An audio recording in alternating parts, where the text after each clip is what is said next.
em resposta aos muitos pedidos, às encomendas de vocês, meus seguidores. Eu vou falar sobre jejum, tá? Muitas pessoas me perguntam frequentemente, né? E pedem que eu faça um vídeo sobre jejum falando: pastor, quais os tipos de jejum, quanto tempo a gente tem que jejuar, o que a gente pode comer, o que não pode, tá? O que nós devemos fazer? Então, esse vídeo ele tem esse objetivo de responder quanto tempo jejuar, como jejuar, o que eu devo deixar de comer, ou de beber, né? E se isso é também saudável para o corpo. A verdade é que a palavra de Deus, gente, ela está recheada de testemunhos poderosos de pessoas que venceram quando jejuaram, tá? Então, eu quero começar a falar para vocês de personagens que venceram suas batalhas quando jejuaram. Em primeiro lugar, eu quero dizer que foi através de um jejum de 40 dias que Moisés recebeu os 10 mandamentos. Que coisa tremenda, né? Para receber a palavra de Deus, assim, cara a cara com Deus, ele ficou jejuando 40 dias e 40 noites. Está lá em Êxodo, capítulo 34, versículos 27 e 28, que diz o seguinte: disse mais o Senhor a Moisés: escreve estas palavras, porque, segundo o teor destas palavras, fiz aliança contigo e com Israel. E ali esteve com o Senhor 40 dias e 40 noites, não comeu pão, não bebeu água, e escreveu nas tábuas das palavras da aliança as 10 palavras.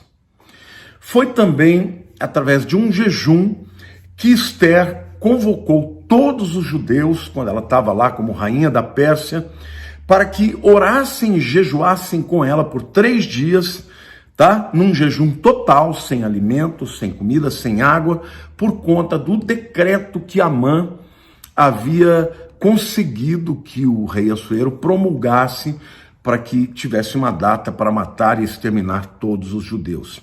O resultado desses 3 dias de jejum e de oração é que Deus desbaratou, né, aquela conspiração, e Amã acabou sendo enforcado na mesma forca que ele fez, né, para Mordecai, né, o parente de Esther.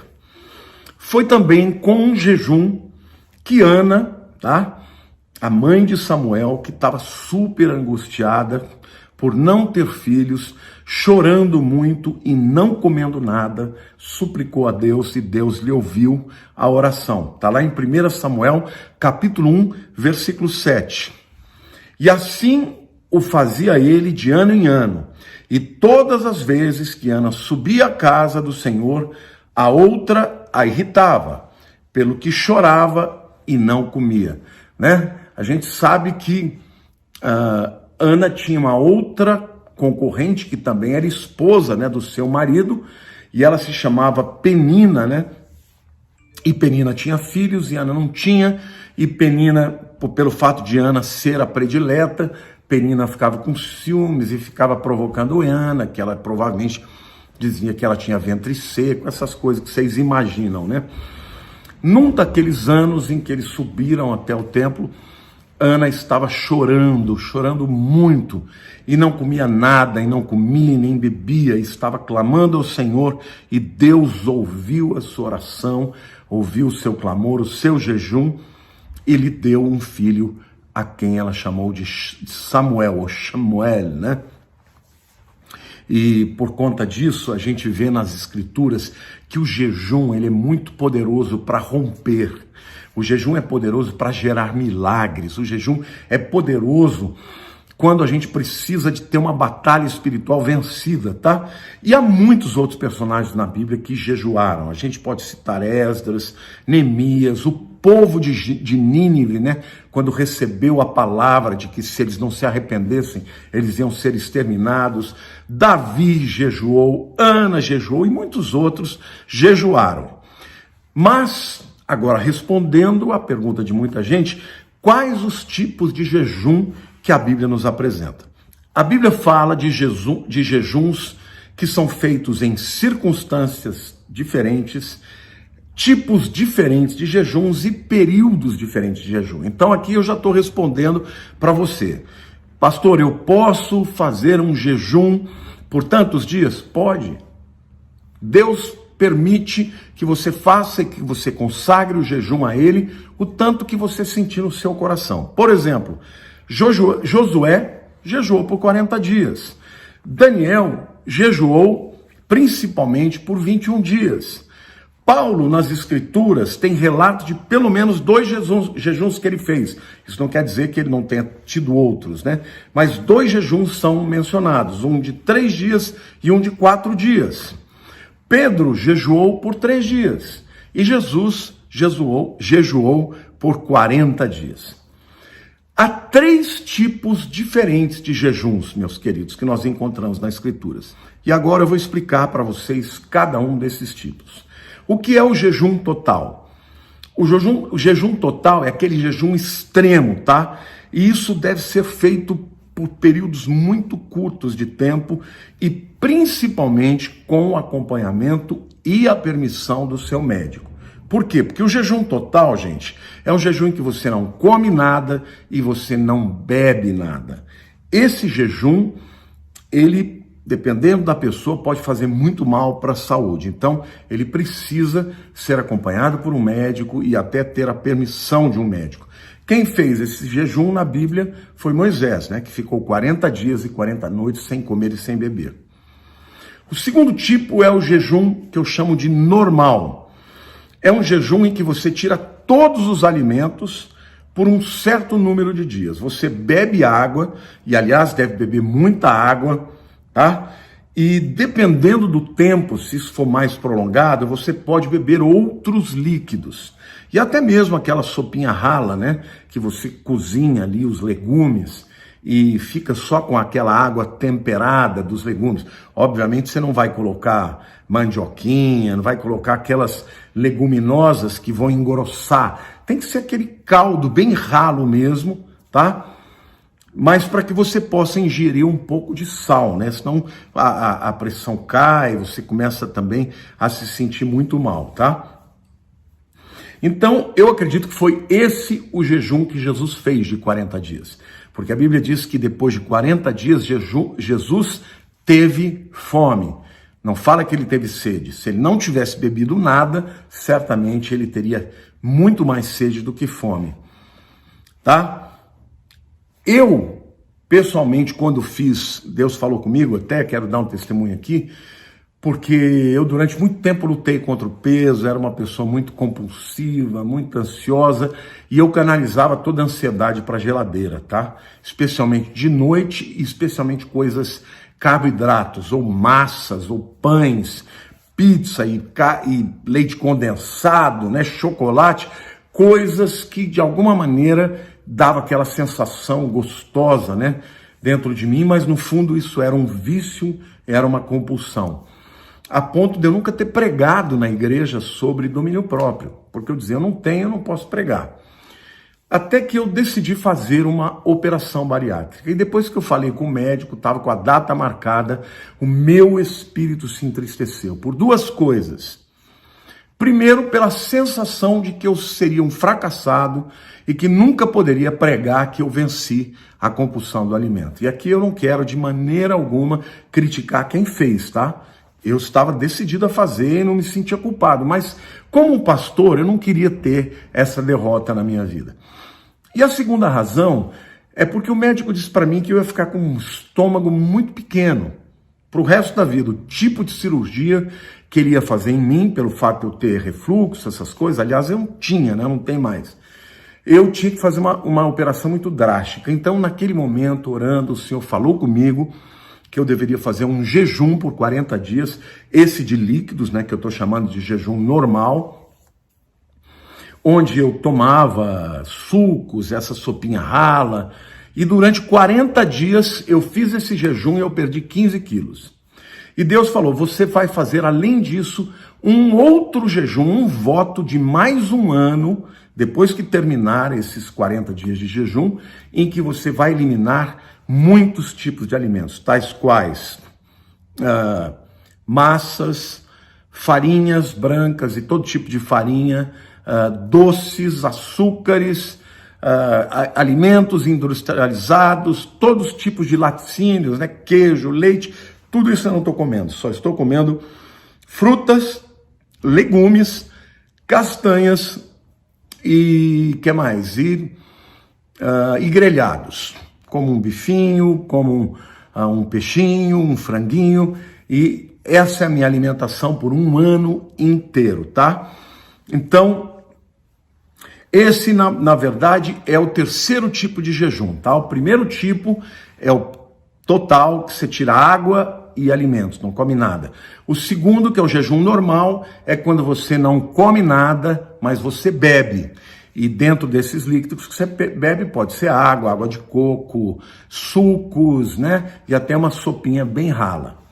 O terceiro tipo de jejum é o jejum parcial, que é o jejum que pode ser interpretado de várias maneiras, tá? Uma das maneiras que você não deve interpretar que seja um jejum é aquele em que você deixa de comer das 11 da noite até a hora que você acorda de manhã. Isso não é jejum, gente. Isso é deixar de comer enquanto dorme, tá? Mas eu vou dizer para você que o jejum parcial inclui abrir mão de alguns tipos de alimentos, tá? Por um período que você determina, e até pode ser um longo período de tempo, tá? Por exemplo, é o tipo de jejum que eu estou fazendo agora, né? Que eu tirei farinha branca, tirei açúcar, tirei todos os derivados de leite, tirei os industrializados, né? Tirei arroz, feijão, estou comendo só legumes, frutas, castanhas e grelhados. Este jejum, queridos, no meu caso eu fiz por um ano. Outras pessoas fazem num período diferente. Por exemplo, esse é o jejum que Daniel fez por 21 dias. Então, o período que você vai determinar para jejuar, aquilo que Deus propuser no teu coração, tá? Então, esse é o exemplo mais clássico desse jejum, é o de Daniel, quando chegou na Babilônia. Ou seja, ele chegou na Babilônia, ele chegou juntamente com outros jovens, e o eunuco, né, que cuidava dele, né, o Aspenaz, diz que eles tinham que ser ensinados na cultura babilônica, na língua e também nos costumes. Isso incluía alimentos. E ele pediu que ele não comesse aqueles alimentos sacrificados, né, aos ídolos daquele tempo. E o Aspenaz permitiu, e ele, depois de um tempo, estava numa condição ainda mais saudável. Então ele comia, ele bebia, só que ele não comia alguns tipos de alimentos. E lá no capítulo 10 de Daniel, nós temos uma outra condição semelhante a essa. Quando ele está jejuando, ele está muito triste com a condição de Israel, está pedindo respostas para Deus. E depois de 3 semanas, de 21 dias, chega o anjo Gabriel dizendo que no primeiro dia que ele começou a orar e jejuar, ele partiu. E aí houve aquela batalha espiritual, o principado da Pérsia não deixou Gabriel entrar, mas Daniel continuou orando, jejuando, e aí Deus mandou Miguel, o arcanjo, botou para quebrar, e o príncipe da Pérsia não deu conta de Miguel, e aí Gabriel continuou vindo para trazer aquela mensagem até Daniel. Então, você percebe aí a importância e o poder do jejum, né? Na batalha espiritual, nas conquistas, nas bênçãos. Quer dizer, nós vimos um caso de Esther, que foi o desbaratamento, né, de um complô político. Nós vimos o caso de Daniel, que foi a vitória na batalha espiritual. Vimos o caso de Ana, que foi uma resposta de um desejo do coração, que era ter filho. Ou seja, o jejum ele tem poder para muitas coisas. Mas, em terceiro lugar, eu quero falar sobre a duração do jejum. Muita gente me pergunta, pastor, tem uma duração certa na Bíblia? Gente, varia. Nas Escrituras a gente encontra jejuns de 3 dias, de 7 dias, de 21 dias, de 40 dias. Mas isso não quer dizer que não possa ter de 5 dias, de 10 dias, não é isso? Hoje, por exemplo, os judeus fazem, nesse período, né, chamado de Teshuvah, os 10 dias que antecedem o Yom Kippur, eles também jejuam, né? Alguns jejuam até mais tempo, jejuam um mês inteiro. Então há referências na Bíblia de, por exemplo, jejuns pela metade de um dia, 12 horas, e jejuns de 24 horas também. Então não existe uma fórmula certa. O tempo, você que escolhe de acordo com, primeiro, as circunstâncias. Se a guerra é grande, jejua mais tempo. No meu caso, por exemplo, jejuar uma semana não ia resolver meu problema. Eu tinha que dar uma paulada, né, na compulsão, no meu estômago e até mesmo na obesidade. Então, o jejum para mim vai ser o jejum de um ano inteiro. Sabe, Deus falou, olha, o primeiro passo é um jejum muito mais drástico, mas depois você vai continuar jejuando para que você aprenda a dominar o seu corpo e não mais viver debaixo de compulsão. Então, eu queria dizer para você que você vai ficar surpreso. Se você nunca jejuou, começa, por exemplo, parando de comer às 6 horas da tarde e vai comer só no outro dia. Você vai ficar pelo menos aí umas 4, 5 horas acordado, sem comer, e vai passar a noite inteira. Depois vai ampliando as horas do dia, começa a pedir a Deus direção e você vai ficar surpreso como o jejum muda a sua vida. Mas eu quero falar uma coisa muito importante que eu quero que você guarde, meu querido. Se o jejum não te custar nada, não vai custar nada para Deus também. Ou seja, o jejum, ele é primeiro uma oferta de sacrifício para Deus. Uma oferta de você estar disciplinando a sua vida, disciplinando o seu corpo, disciplinando a sua fome para se dedicar a Deus, a oração, a um tempo com Ele. Não adianta nada passar fome e não ter esse tempo de leitura bíblica, de oração, né, de comunhão com Deus. Agora, em jejuns longos, como eu fiz, não deixe de tomar líquidos, água de coco, alguns sucos, como de laranja, por exemplo, para repor o potássio, tá bom? E até mesmo sopas ralas, para que você possa ter o sal no seu corpo, senão você vai começar a ter quedas de pressão muito grandes. Eu quero concluir dizendo que na próxima mensagem eu vou falar muito mais sobre o propósito do jejum e vou dar outras dicas muito legais, muito importantes. Eu espero que você tenha gostado do vídeo, que você possa compartilhar. Se ainda não se inscreveu no meu canal, vai lá, se inscreve, clica também no sininho para receber notificações. Amo vocês, em nome de Jesus eu os abençoo. Amém. Glória a Deus. Um beijo no coração.